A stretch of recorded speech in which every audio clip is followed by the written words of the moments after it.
for only the first or second time in my life that I recall, I'm guilty of texting during church. A few moments ago, I was on the phone sending messages back and forth to Sandra Horn. And Sandra and Tom are in Tuscaloosa tonight, hopefully now able to watch the broadcast. They were not able to get on and watch a while ago, so hopefully they are, and it's not just an empty podium. Hello, Tom and Sandra. Glad to have you with us tonight. Tom is eating supper right now. I know that because Sandra told me so. He's feeding himself, and that's a good thing tonight, so we're glad that they're able to join us. And we certainly miss them being here tonight. This morning, I jumped literally into the text because I knew what you did not at that time, and that was that I had more than was going to fit in the time, so we just went right to work. Tonight, I don't think we'll have that problem. This evening, we'll be spending our time in John chapter 9, and I look forward for several reasons to us reading this text, but I encourage you to open your Bibles to John 9. We'll, in the course of our discussion, have the opportunity to read this chapter. John 9 is not an early episode in the life of Jesus. The division, by the time the events of John 9 are recorded, between those who are followers, those who would be followers, and those who have come to refuse, is now much more pronounced. But even though Jesus is running into significant resistance in the Jewish people, he is still continuing to make tremendous progress with individuals and is showing great compassion and changing the lives of people who are around him. The Gospel of John tells us quite specifically that not everything that Jesus did is included in the Gospels.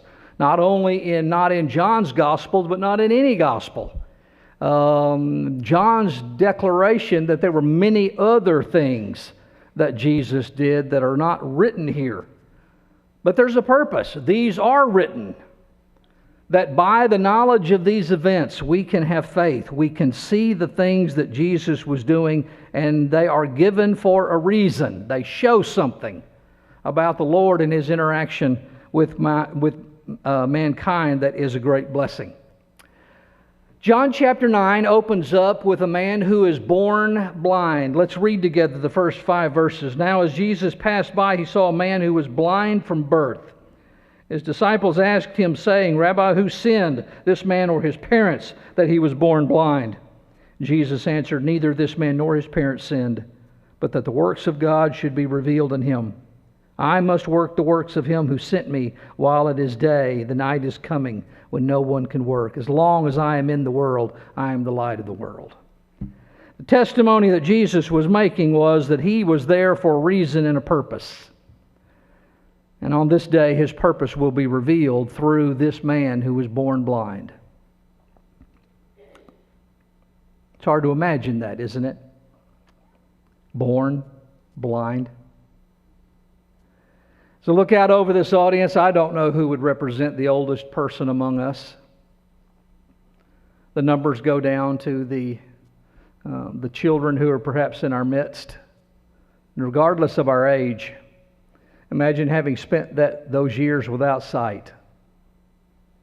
And that's a difficult thing. I know that you're probably much too old and sophisticated to be willing to do something as trivial and juvenile as closing your eyes, but if you just take a moment. Now, this is not an opportunity for you to go take a nap. I expect you in about 30 seconds to open your eyes again, but just close your eyes for a minute. Imagine this is your world. You won't be able to drive home because you can't see. When you get home, you won't be able to rearrange your furniture. You will bump into things. When you go to the refrigerator, you will not be able to find food. When it comes time to feed yourself, you will not be able to get food on your plate, and even if it is on your plate, you won't be able to identify it until you use it in your hands and put it into your mouth. What would your life be like if you were born blind? Now open your eyes and see what you see. And think about all the things that you do. And the opportunities that you have in life to interact with your family, your children, your spouse, your work, your television, the Bible in front of you, everything around you is impacted because you are able to see.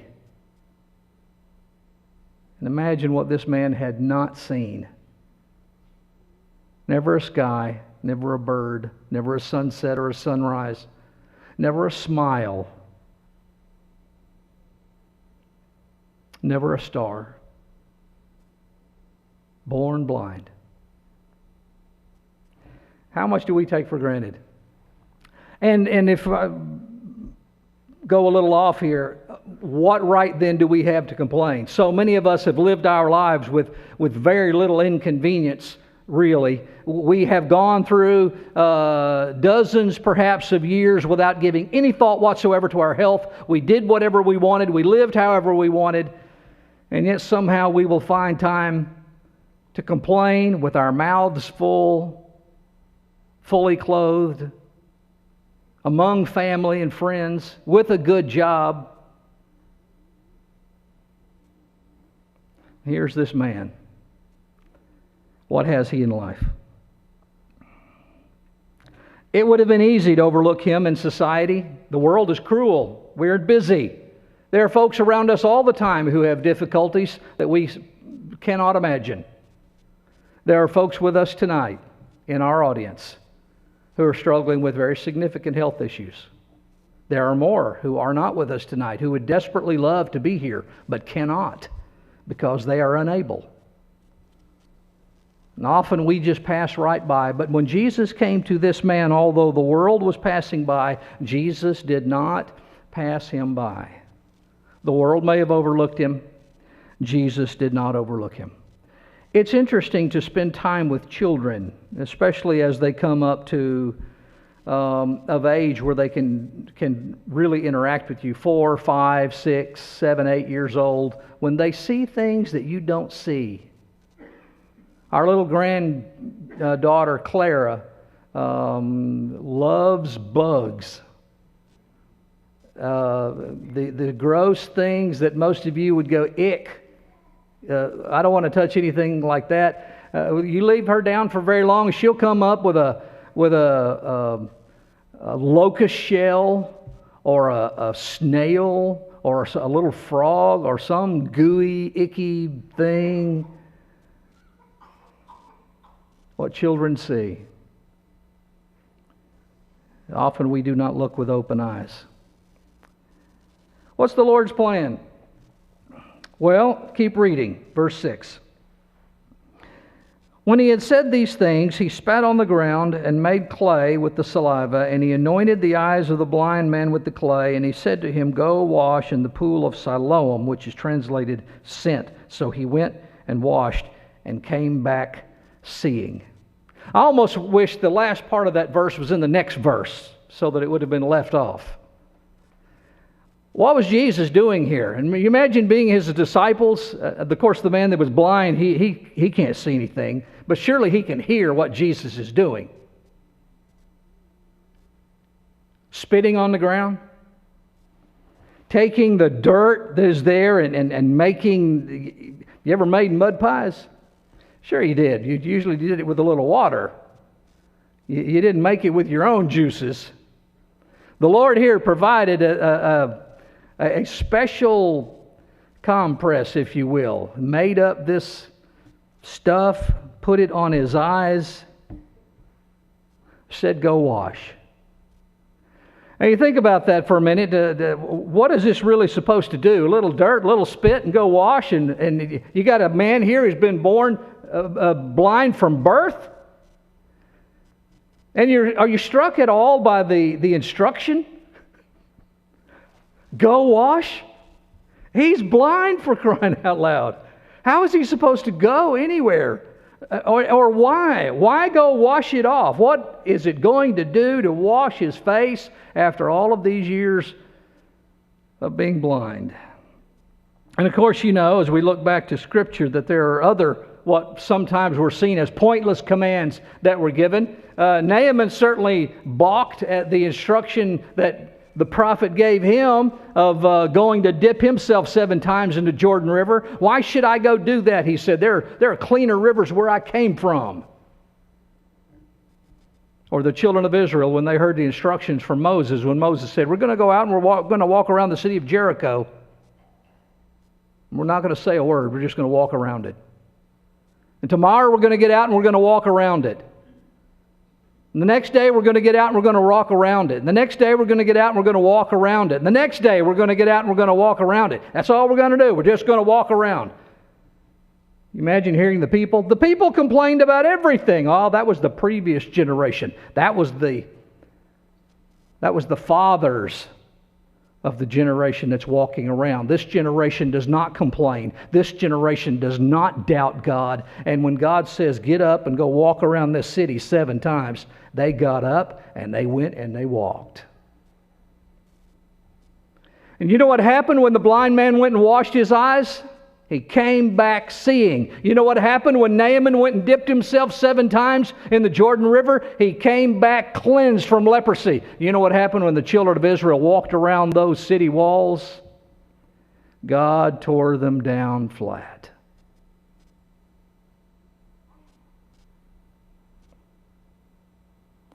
As far as we know, from what's in the text, he obeyed without question. Maybe he wondered in his own heart.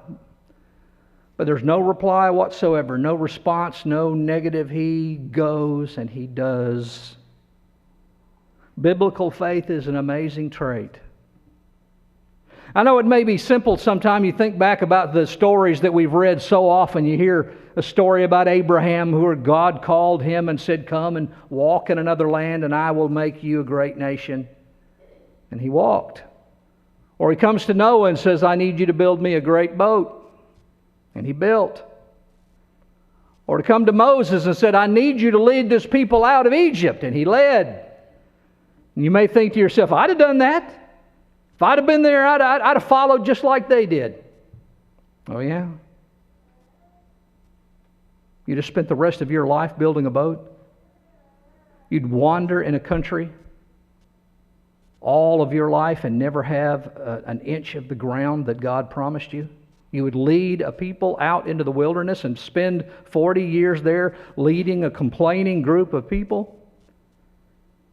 Biblical faith is an amazing thing. The people who trust in the power of God. And God's plan is not always revealed to us. The ends are not seen. Only the statement of what we need to do is there. And as soon as he comes back seeing, he's got a new problem. Start reading now in verse 8. Therefore the neighbors and those who previously had seen that he was blind said, is this not he who sat and begged? Some said, this is he. Others said, he's like him. He said, I am he. Therefore they said to him, how were your eyes opened? He answered and said, a man called Jesus made clay and anointed my eyes and said to me, go to the pool of Siloam and wash. So I went, I washed, and I received sight. Then they said to him, where is he? He said, I do not know. They brought him who formerly was blind to the Pharisees. It was a Sabbath when Jesus made the clay and opened his eyes. Then the Pharisees also asked him again how he had received his sight. He said, he put clay on my eyes, and I washed, and I see.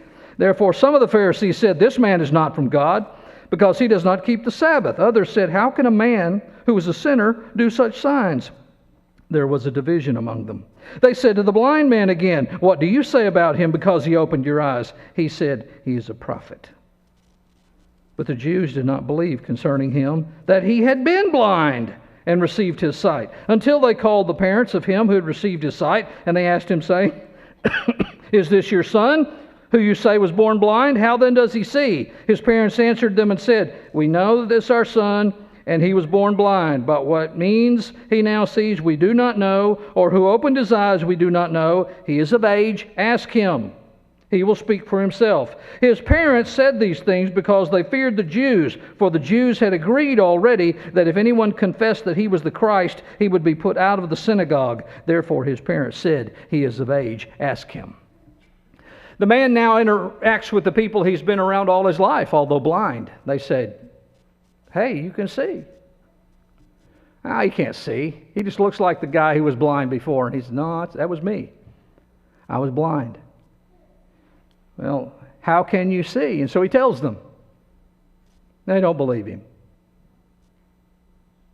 You ever told a story that was a part of your experience, something you did, you were there, you did it, and people say, "I don't believe you"? Where do you go from there? If you're an eyewitness to an event and someone says they don't believe your testimony concerning these things, there's really not much more you can do about that. They take him to the Pharisees, and now he's going to be interrogated. They don't believe him either. They bring in the parents. They ask the parents, is this your son? Yes. Was he born blind? Yes. How can he see? We don't know.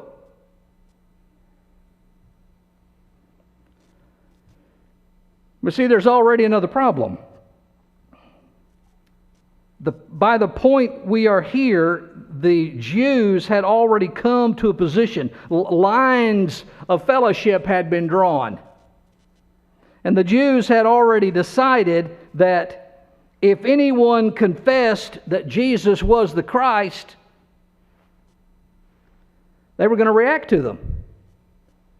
Interesting thing, these Jews, they were not ignorant of Jesus, nor of his powers, nor his miracles. They knew who he was, or at least who he claimed to be. They knew what he was doing. Sometimes we look back at this period and say, "Oh, those poor Jews, they were just so unaware. They were so ignorant. If only they had known better, they..."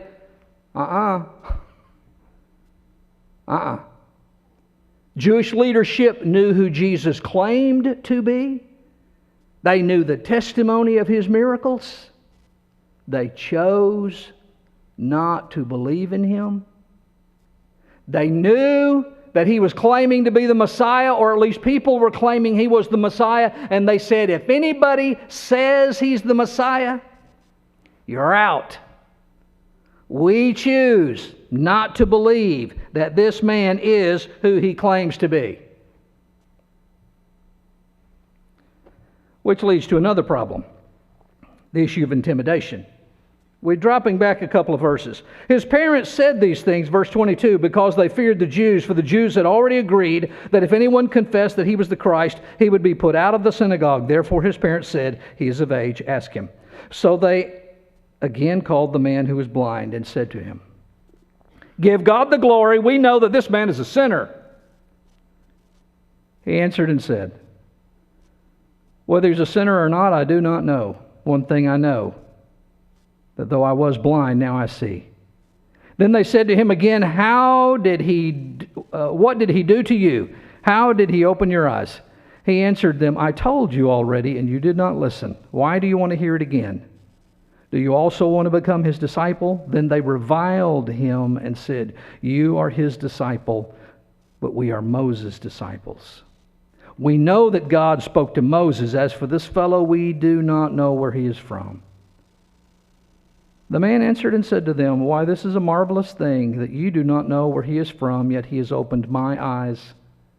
And we know that God does not hear sinners, but if anyone is a worshiper of God and does his will, he hears him. Since the world began, it has been unheard of that anyone opened the eyes of one who was born blind. If this man were not from God, he could do nothing."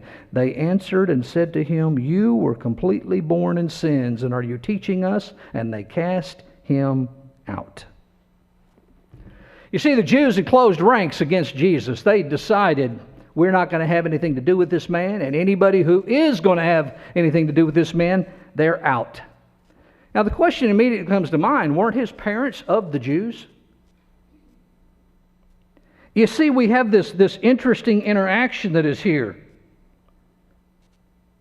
Verse 22 says, his parents said these things because they feared the Jews, for the Jews had agreed that if anyone confessed that he was the Christ, he'd be put out of the synagogue.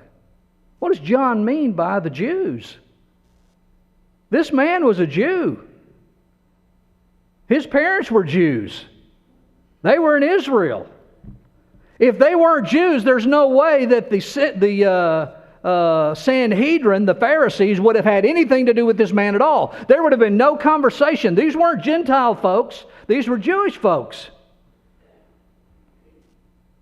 But the Jews, in John's terminology, has now become the ruling Jews.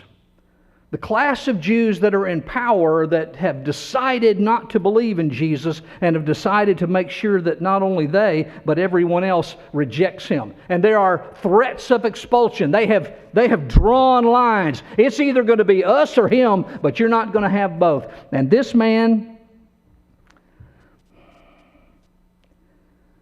has been under the greatest weapon that they have to bear upon him, and that is threat and fear. You see, in a closed society, and Israel was a closed society, you had to interact with the Jewish people, but the Jewish people did not interact with the Gentiles. So, if you became a Jew excommunicated, if you got thrown out, not only could you not interact with the Jews, but it would have been forbidden for any Jew to interact with you. You now become an outcast, and if anybody has anything to do with you, they are at threat of also being made outcasts. So, you will be cut off. People won't sell you food. People won't buy your goods. People won't give you a job. People won't interact with you. Now here's a man who was born blind. He has had nothing. He has just now come to where he has any speck of hope and going on with life. And now he's facing a threat of, if you don't deny this man, we are going to get rid of you and have nothing to do with you at all. All he's been so far is blind. He's about to be cut off.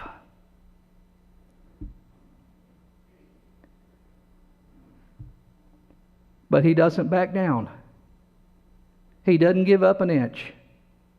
This man may have been blind, but that doesn't mean he's not intelligent, and it doesn't mean he doesn't have courage and conviction. And the conviction that he shows is amazing, and he stands right up to these ruling Jews and gives it right back to them. And said, this man changed me in a way that cannot be explained by any power other than God. Now, you make any threat you want. I'm going to believe that this man is from God. And that's it. He's out. If the story ended there, we might wonder what happened not only to him, but also to the interaction that the Lord has yet to make. But the Lord's plan continues. Keep reading, verse 35. Jesus heard that they had cast him out. And when he had found him, he said to him, do you believe in the Son of God? Let's pause there for a minute. Heard that he'd cast him out. Obviously, Jesus has interaction with people. He is aware of the kind of things that are going on around him.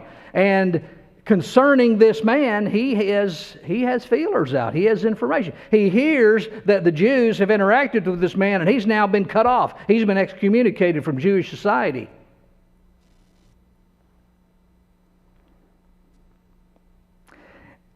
And it says, when he found him.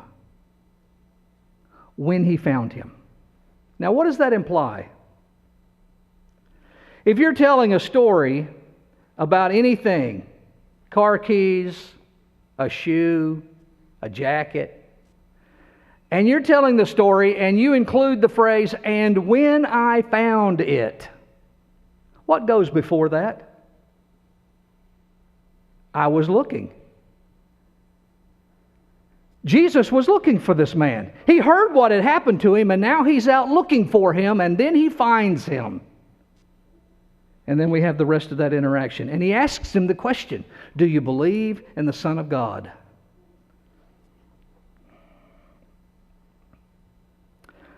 Virtually every service that I preach from this pulpit or teach class here ends with very similar words. And some of those words will include, have you made confession of your faith in Jesus Christ as the Son of God? And there's a reason why I ask that question. Because it's part of the conversion process.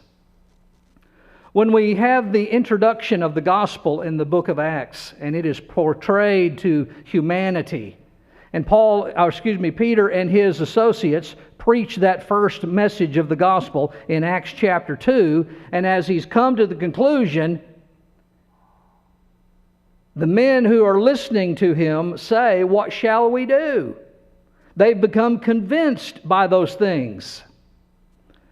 But not always. Sometimes we have to ask other questions. For example, in Acts chapter 8, when Philip has gone and found a man who is from Ethiopia, and he's taught him the gospel beginning in Isaiah, while they're riding in a chariot traveling along a dirt road.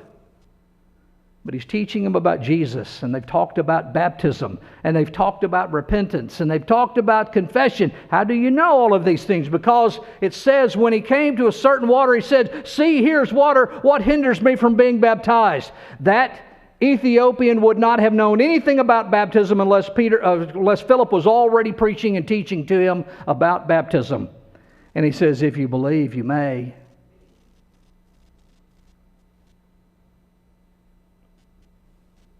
So Jesus asked him the question, do you believe? Verse 36, he answered and said, who is he, Lord, that I may believe in him? And Jesus said to him, you have both seen him.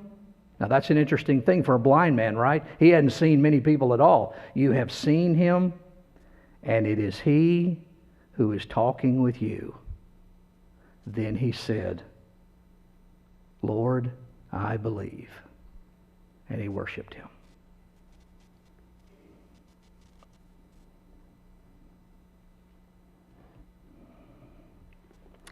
What was the Lord's plan? What did he intend for this to bring about? Obviously, he brought about his physical sight. Is that it? Did Jesus just have a miracle plan? That was all? The man runs into the Pharisee buzzsaw, gets chewed up, but he comes out unscathed. They have cut him off, but he doesn't care. Jesus finds him and said, are you a believer? Do you believe? In who? Jesus says, in me. He says, I believe in you. You opened my eyes. You're from God. And now, Jesus is going to set before him the evidence for his faith to rest on. Whatever this man had heard, whatever he had knowledge of prior to this time, and just because he was blind didn't mean he hadn't heard anything about Jesus. Now he has seen Jesus. He's seen the testimony of Jesus. He's seen the miracle of Jesus. And now he can know these things are believable. And so can we. John says, that's why I've written you this. Not all the things Jesus did are written in this record, but these are written that you might believe, and believing have life. We go back and we read the list of those who became believers. Peter wasn't a believer at the beginning. He became a believer because he saw the evidences of the things of Jesus. Peter and John, his two closest friends, as they went everywhere, they weren't always believers. They at one point were afraid because they were in a boat and it was about to sink, and they came and woke the Lord up, said, Lord, awake, we're perishing. And Jesus asked them, what are you afraid of? Why don't you believe? Thomas, even after the Lord's resurrection, All the rest of the apostles said, "We've seen the Lord." He said, "I'm not going to believe in the Lord unless I can put my finger in His hands and His side." And Jesus shows up. Said, "Thomas, here's my hand. Put your finger in the hole. Here's my side. Put your finger in the hole. Believe." Saul of Tarsus lived the early part of his life persecuting Christians, turning away from Jesus in every way possible, until the day when he could turn away no longer, and he became a believer. There may be some of you who are in this audience who lived your life at various points not believing, but you became a believer based on the testimony and the evidence of Jesus. And on that evidence, then, we live our lives. The words that Jesus spoke to Thomas: "No longer be unbelieving, but believing." Why is this story in here? To tell us about belief, to tell us about the power of God, to tell us who Jesus was, the interaction He had with those who were around Him.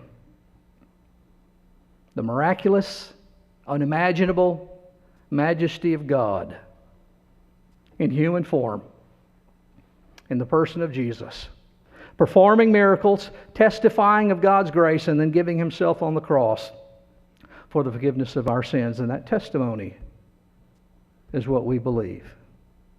Question for you as we conclude tonight: do you believe? Do you believe in He who is the Son of God? And if you believe, have you made that confession? Have you changed your life? Have you been baptized for the remission of sins? And if not, do it tonight. And if you have done those things, then, as Brother Richard read for us at the beginning of our service tonight, let us hold fast that hope. Let us hold fast that belief and not give it up. And maybe you need to change your life tonight. If you need to do so in a public way, we invite you to come as we stand and sing.